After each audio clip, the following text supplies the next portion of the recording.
Assalamualaikum warahmatullahi wabarakatuh.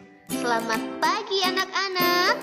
Bagaimana kabarmu hari ini? Alhamdulillahirrabbilalamin. Hari ini kita akan mempelajari tema 1, selamatkan makhluk hidup. Subtema 3, ayo selamatkan hewan dan tumbuhan. Pembelajaran 3. Sebelum menerima materi pelajaran, sudahkah kalian melakukan hal ini? Yang pertama, mandi pagi supaya badan kita segar dan semangat. Yang kedua, sarapan supaya kita kuat untuk melakukan aktivitas seharian penuh. Yang ketiga, berpakaian rapi supaya tetap disiplin. Dan yang keempat, berdoa karena hanya Allah Subhanahu wa Ta'ala yang bisa membuat kita menjadi paham. Tujuan pembelajaran hari ini adalah yang pertama, setelah mengamati dan mencari informasi, siswa mampu mengidentifikasi cara pelestarian hewan atau tumbuhan dengan tepat. Yang kedua, setelah berdiskusi, siswa mampu membuat poster tentang pelestarian hewan atau tumbuhan dengan detail. Yang ketiga, setelah menemukan ide pokok dari teks yang dibaca, kamu mampu membuat penilaian terhadap suatu kesimpulan dengan detail. Halo anak-anak, jumpa lagi dengan Bu Mei ya. Kalian tahu tidak kenapa tumbuhan harus berkembang biak? Ya, tentunya karena tumbuhan harus menjaga kelestariannya sebagai sumber kehidupan bagi makhluk hidup yang lain. Oleh karena itu, kita sebagai manusia juga memiliki peran untuk memeliharanya. Anak-anak, coba perhatikan Bu Mei punya apa nih?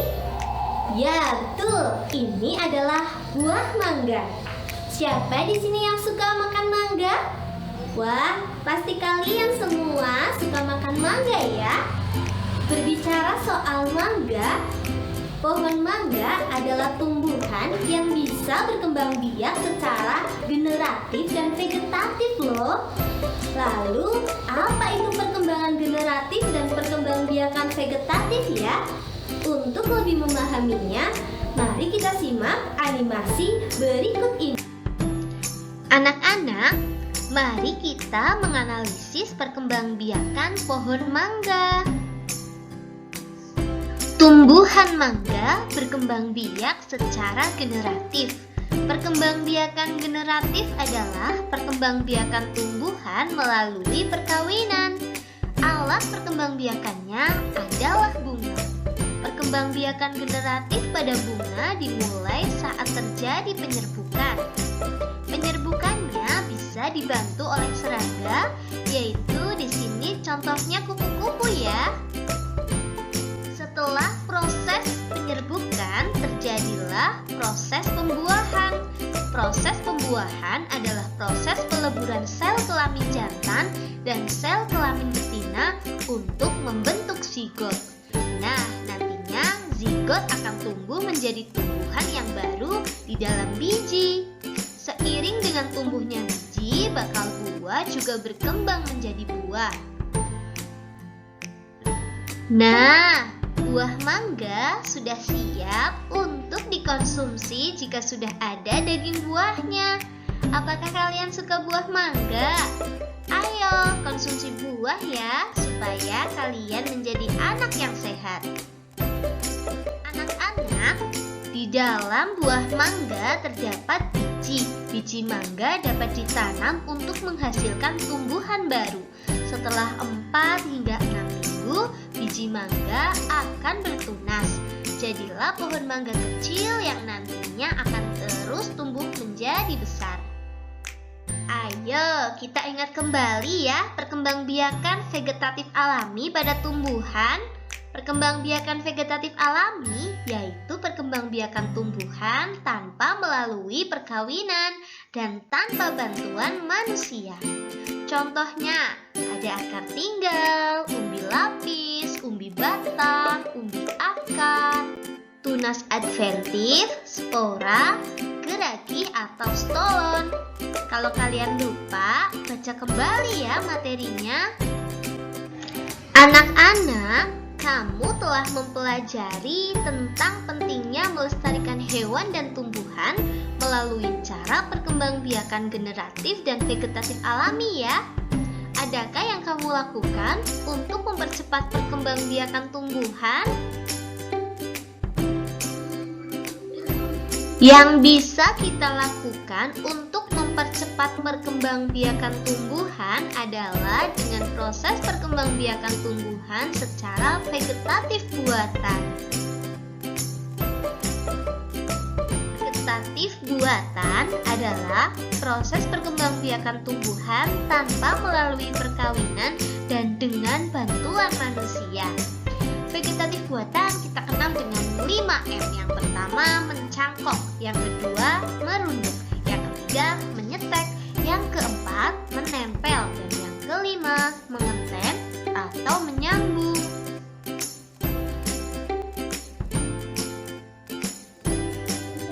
Mencangkok dilakukan dengan mengupas kulit batang, kemudian bersihkan lendirnya, tambahkan tanah, tutup dengan sabut kelapa atau plastik, sirami dengan teratur sampai tumbuh akar.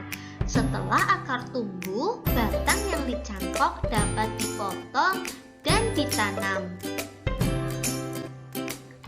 Kelebihan mencangkok adalah tumbuhan baru cepat besar dan cepat berbuah. Kelemahannya, akar kurang kuat dan mudah tumbang. Tanaman yang bisa dicangkok contohnya seperti mangga, jeruk, jambu, dan rambutan.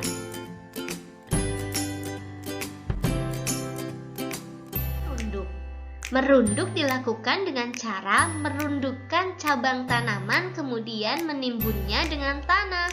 Tanaman hasil merunduk memiliki sifat tanaman seperti induknya. Contoh tanaman yang bisa dikembangbiakan dengan cara merunduk adalah tumbuhan meranggi dan juga stroberi.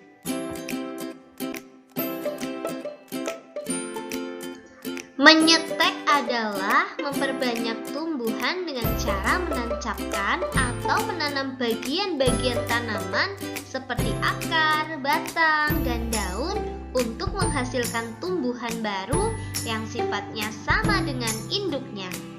Ingat ya, menyetek itu memotong. Ada stek akar, stek batang, dan stek daun. Ilustrasi stek batang seperti pada gambar ya. Memotong batang menjadi runcing, kemudian menancapkannya ke dalam tanah hingga membentuk akar dan menjadi individu baru. Ini contohnya ya anak-anak. Contoh stek batang pada singkong, tebu, mawar, dan juga tanaman hias.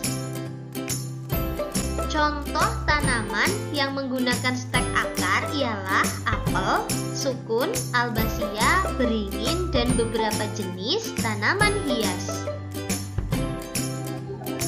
Tumbuhan yang dapat dikembangbiakan dengan stek daun contohnya cocor bebek, begonia, lidah buaya, lidah mertua, dan masih banyak lagi.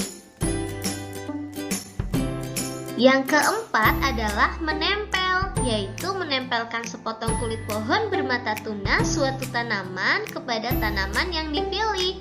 Contohnya seperti pada layar ya anak-anak. 5. Menyambung atau mengenten, yaitu perkembangbiakan buatan yang biasanya dilakukan pada tumbuhan sejenis buah-buahan atau ketela pohon demi mendapatkan kualitas buah yang baik. Kelebihan menyambung adalah cepat menghasilkan tumbuhan baru dengan kualitas tinggi. Dengan membantu perkembangbiakan tumbuhan, berarti kamu telah ikut melestarikan keberadaannya. Itulah wujud syukur kita kepada Tuhan Yang Maha Esa, Allah Subhanahu wa Ta'ala. Kalian juga bisa membuat poster untuk mengajak orang lain supaya ikut menyelamatkan hewan dan tumbuhan loh. Mari kita simak.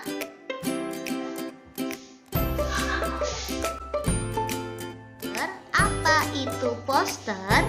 Poster adalah karya seni atau desain grafis yang berisi komposisi gambar dan huruf yang menarik di atas kertas berukuran besar berisi pesan-pesan. Poster biasanya ditempel di tembok, di tempat umum, di kendaraan, dan di tempat strategis yang dikunjungi banyak orang dan mudah dibaca. Ayo lihat contoh-contoh poster berikut ini. Stop perburuan liar dan lindungi hewan dan tumbuhan langka.